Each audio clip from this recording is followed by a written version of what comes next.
Hi, it's Mr. Anderson, and this is Chemistry Essentials video 33. It's on endothermic and exothermic reactions.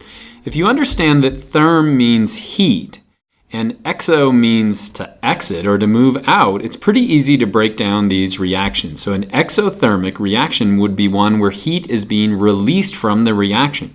So a thermite reaction right here, you can almost feel how hot that is a reaction where we're releasing energy, releasing heat from the reaction itself.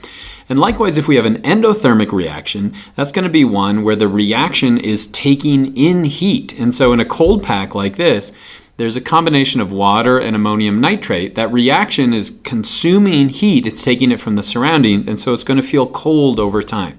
And so you really have to understand what is the system and what are the surroundings. And so in a reaction, the system is going to be where the reaction is taking place, so in the chemicals themselves, and then the surrounding is going to be outside of that. So if we have a change in heat, that's either going to be an exothermic or an endothermic reactions.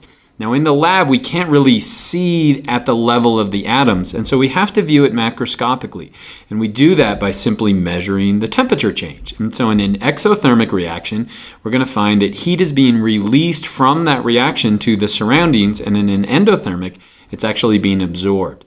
Now a really neat way to observe this is to use a model, is to use an energy diagram like this. And so the way it works is that the energy progress will be going along the x-axis, and then the amount of energy in the reactants and products is going to be displayed. And so in an exothermic reaction, what you'll see is a downhill reaction. In other words, the reactants are going to have more energy than the products. Now where is that energy going? Where is that heat going?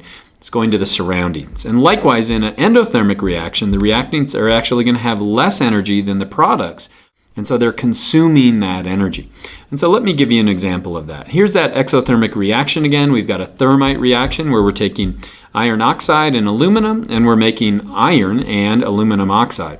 Now this is a really intense reaction, and it provides the oxygen in this form of combustion.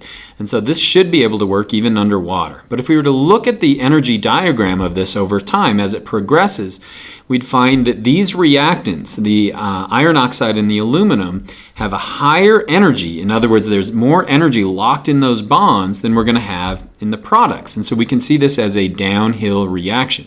Now what's going on? Why do we see this increase in energy here? Remember, we have to start pressuring those bonds, put a little bit of pressure on it before we can actually have them break apart and we get that exothermic reaction.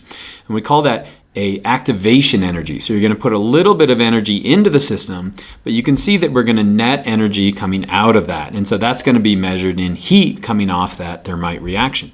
Now if we look at an endothermic reaction, again, this would be like solid ammonium nitrate, and we're just combining it with water. So we're going to make ammonium and nitrate ions.